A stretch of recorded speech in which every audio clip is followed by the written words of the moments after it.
All right, well, Mitch, let's jump into Class 1A.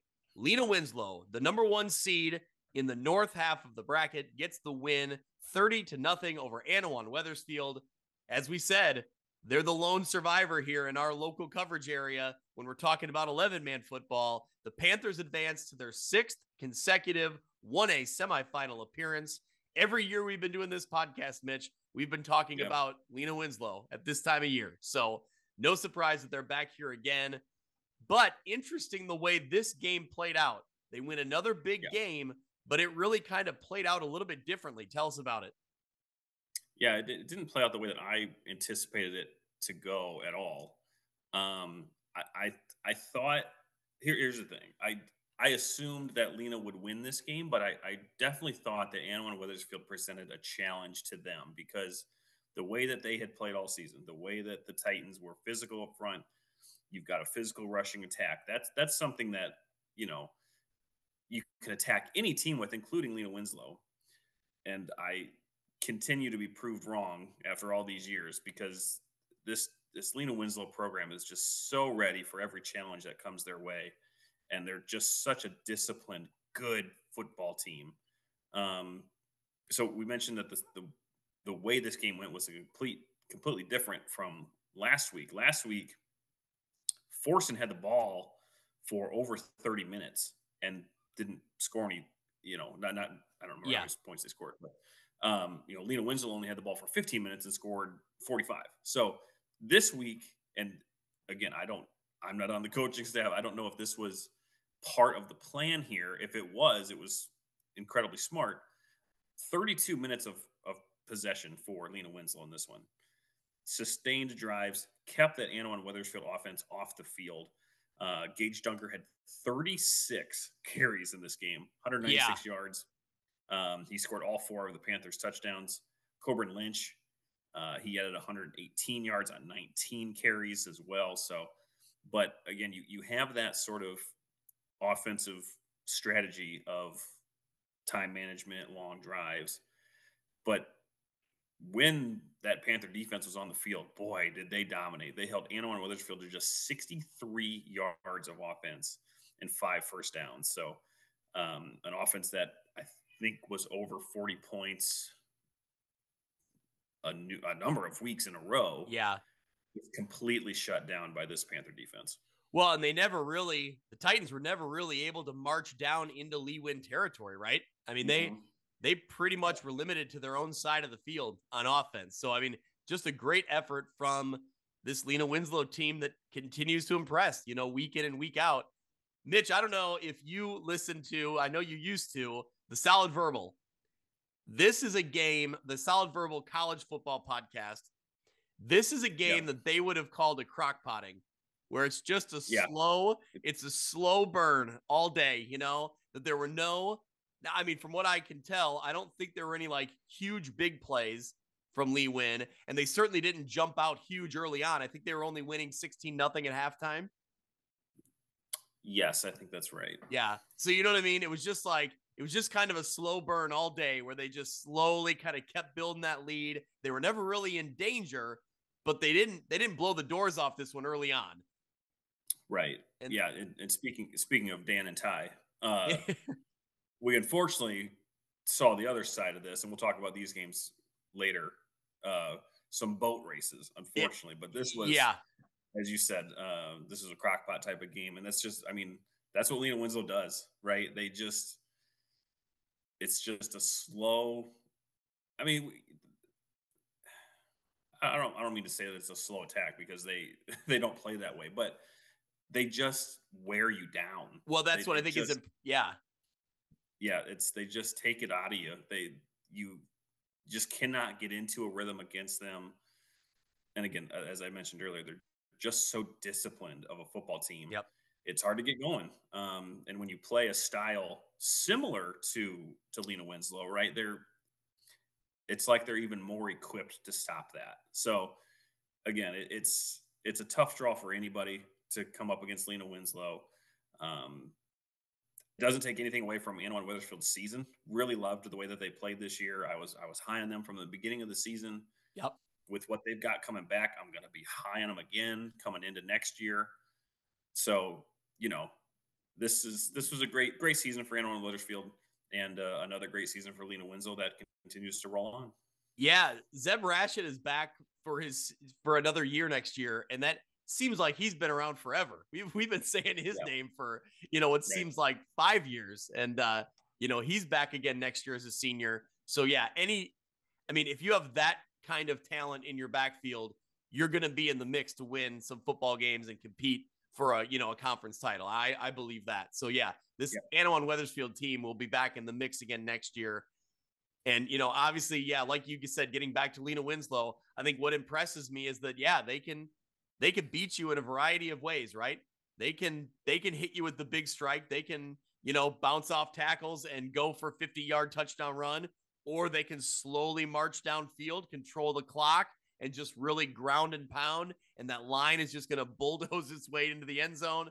I think it's just impressive. They can beat you in a variety of ways, and that's the best way to say it, I think. And it's impressive. It just continues to impress. So they will go on the road to Hope Academy in the state semifinals in Class 1A. Hope Academy gets the win over Roval Williamsfield 57-7. Mitch, you saw most of this one. I was watching along with it for a little while, flipping back and forth between this one and Princeton. But man, tell me what you saw here from Hope Academy. The score is impressive. Yeah, they were pretty dynamic on both sides of the ball on Saturday.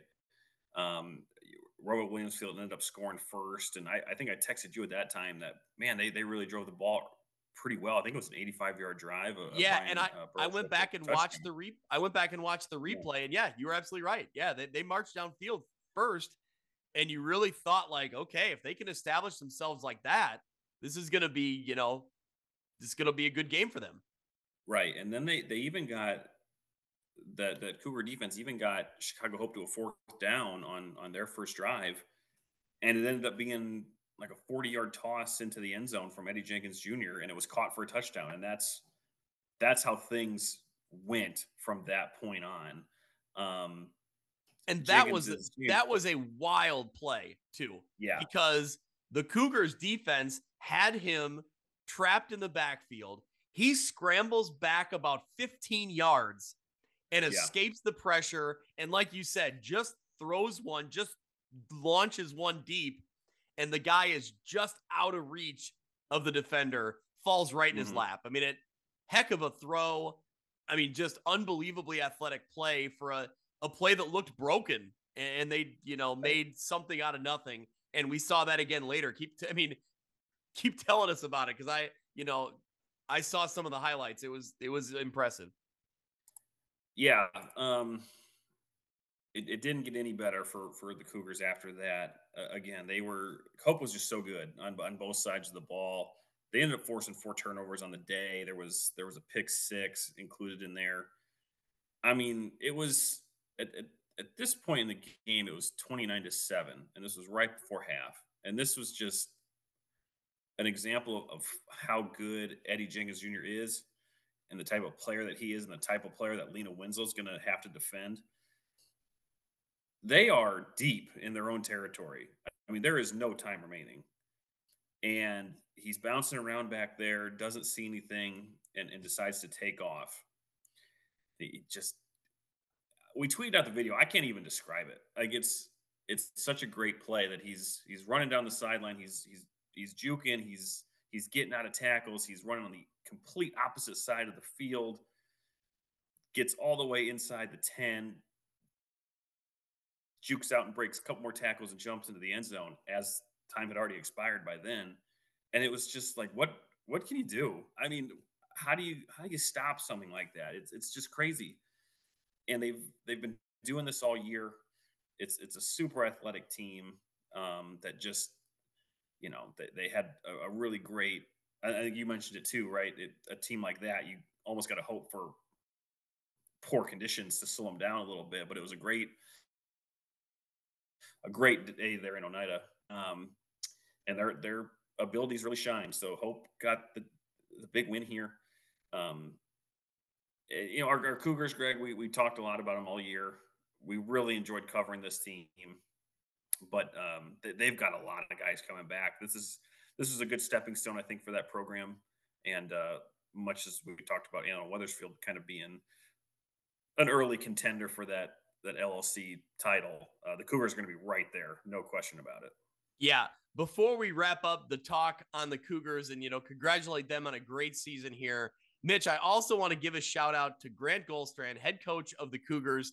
He wrote us a handwritten letter that we got in the mail a few weeks ago to thank us for our coverage, to just, show his support for the podcast and just let us know how much the coverage means to him and to the community and to his players, and the program in general. So I got to say, a handwritten note, goes a long way. It meant a lot, and it's really cool. So, yes, congratulations to the Cougars.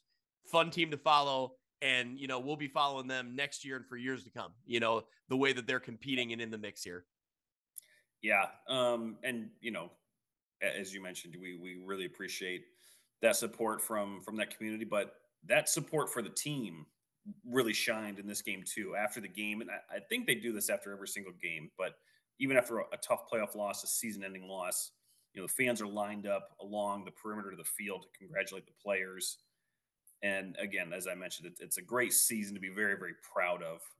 So the community held them up, no question about that. So really cool to see. Yep. Mitch, we talk a lot on this podcast about local journalism, supporting local journalism. We subscribe to Peoria Journal-Star. I've actually, read Peoria Journal-Star for years. They have a great sports coverage. They have a great sports staff, and that newspaper has continued to be supported over the years. How's this for some local journalism? Adam Duvall, a great follow on Twitter, by the way, sports reporter for the Peoria Journal-Star. Here was a quote from his article. A cool and breezy yet sunny fall day brought out the RW faithful in masses. Future Cougars played football as the distant aroma of pork chops floated through the air. Lawn chairs and blankets covered nearly every inch of available grass, bringing people 3 and 4 deep looking for the program's first semifinal berth. Nothing screams Americana more than small towns supporting their high school football team. Yep. Man, I love it. I love it. It's so well written, such a great way to encapsulate what is a beautiful day to watch football at Bill Adams Field in Oneida. Right. You don't even have to have been there from those words and how that paragraph is structured, right? You don't even have to have been there to picture that in your head, right? It's so well written. And talking about the aroma, like you can sense that even when you're not there. So yeah, AI is not going to write that ever. So we appreciate that journalism, because that's the type of things that we're seeing, get eliminated from sports departments. So yeah, good on Peoria Journal-Star for the great coverage. Adam Duvall for the great quote there, and again, gives you a sense of what that program means to that community. And so this was a great season, regardless of the outcome. Yeah, he says it, but the last sentence to me says everything. Nothing screams Americana more than small towns supporting their high school team. To me, like, people say, why do you go out and cover high school football every Friday night and Saturdays in the fall? Right. That's it. That sentence right there is why I do it. I thought it was the distant aroma of pork chop. that too. I cover for both reasons, but yes. It's like 1A and 1B type of thing. Yeah, I get it. Exactly.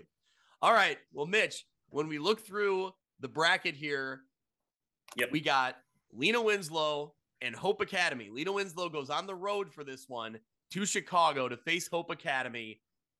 I'll go to you first. What's the keys for Lee win? What are they focused on this week in practice to ensure that they jump out in this one and get the win? Well, we said in the preview for this game with Rover Williamsfield that if you want to stop this team, you got to stop Jenkins Jr. And that's it. You gotta, not saying that's it. What I mean is, Yep. that's really going to disrupt their plan. I think, if you give him time in the pocket, he's going to make a play, whether with his legs or he's going to throw it, because they like to throw the ball. That's the thing. So you got to stay disciplined on defense. You got to not only key on a couple of their guys, Mekhi Smith, Jamari West, but again, you can't get too far out of position either, because if Jenkins takes off, then he's going to make up a bunch of yards. So if there is a team that's equipped to do that, it's Lena-Winslow. Chicago Hope has a really big and talented line. Something like that might overcome all the teams that they've played so far this year. I don't think that that's an advantage going up against a Lena-Winslow team, because I think they can match it. And they might be quicker than that line is. So again, if you can get to Jenkins to get him uncomfortable, it's going to go a long way. But also, another way to avoid that is to do exactly what they did against Annawan Wethersfield, and that's to chew the clock. Again, yeah, they are equipped to do that. They can absolutely do that. So feed Dunker, feed Lynch, feed all of their players all afternoon, keep the ball, get in the end zone, and get out. So, maybe Coach Aaron and the staff have a completely different idea on how they are going to approach this game. I don't know. I have no idea what I'm talking about in terms of strategy, especially with Lee Win, right? They could get you from so many different ways, the way that you were talking about. So, but just looking at how Chicago Hope played against Roval Williamsfield, it's a dynamic team, a lot of skill players, a lot of speed. And so it'll be an interesting matchup, I think, for Lena-Winslow. Yeah. What I'm kind of watching for in this one, Mitch, you saw it because you watched a lot of this game too, was Hope did a great job of never really letting Riley Danner settle back in the pocket and find his receivers. He was having to throw kind of under distress or even on the run, trying to get out of the way. But obviously, this Lena-Winslow team is going to present a much different offense, right? Their linemen are going to be coming straight at you. They're running the ball right at you, and they're going to look to knock you over and create that hole for Gage Dunker to run through, or Cobra and Lynch, So they're not going to be going back into pass protection where, these Hope, linemen can really use their speed and agility to get to the quarterback. They're going to have to be ready to be, go blow for blow against this Lena-Winslow line, which is really good at what they do. Yeah, I doubt the Panthers have a single play in shotgun formation in their playbook. They don't need it. Nope. So yeah, and this goes back to how Lena-Winslow beats you, is that it's just a slow burn of wearing you down. So again, this could be one of the more skillful teams that they've played, but again, we'll talk about this here in a game coming up. That doesn't always win you ball games. You have to be a disciplined team. The moment can't be too big, right? This is the furthest that Chicago Hope's ever been. This is not new territory for Lena-Winslow, even on the road. So this should be a fun matchup. Again, we're fans of the Hope program. We love what they're doing there, and we'll see. Again, looking forward to Saturday afternoon there to see if Lena-Winslow can make it to yet another state championship game, and to see how they kind of match up here with another big test. Yeah, I mean, this is a Hope program that's been in the conversation for the past several years. We've talked about them a little bit, and I want to say that even back at the start of the season, I think when we had Edgy Tim on the podcast, I think he mentioned to watch out for Hope Academy, that he thought that this year might be that year where, they could win some games, come playoff time and really look the part. And they have. They've proven it here. They're in the semifinals. Yeah, and I was just going to say, look, they played Forreston last year, right, and got whooped pretty good, 44-16. But that was last year's team. That's different. Even going back the year before, they lost to a Peru St. Bede team. So if you're just looking at playoffs, their history in the playoffs the last couple of years, it's not great. But that has nothing to do with this particular team. So all that adversity that they've faced the last 2 years has only made them better this year, and we're seeing that on the field. So this will be Hope's biggest test. I have no question about that. Yep. In the 3-time defending state champions. So yeah, let's line them up and see what happens on Saturday. Yeah, I think it helps. Hope is better off being at home, obviously. I mean, especially when you start talking about the, amount of distance or the differing venues here that you'd face. I think going to the 3-time defending state champion, if you can avoid that, that obviously helps you out. But I think Hope, I will get, Eddie Jenkins will get his, he'll score, I believe, a couple times in this one. I think he'll find some space to make some plays, but ultimately, it's like you've talked about a lot. I just think that what does it take for a defense to beat Hope? It takes that discipline, right? And to be in the right place at the right time, and you can't miss a tackle. You got to be able to make the play, and you got to be at least wrap him up and then have somebody come in for help and get him knocked down. And I think that's what Lee Win does really well. And I think that eventually, that maybe if this one's close early, or if, Hope does have a few plays that Jenkins makes, because of his athleticism, I think eventually this Lee Win team will, get the job done. But, excited to watch this one. And again, Lena-Winslow is 1 win away from playing in another state championship game. So we'll see if they can get the job done Saturday at 1 o'clock in Chicago.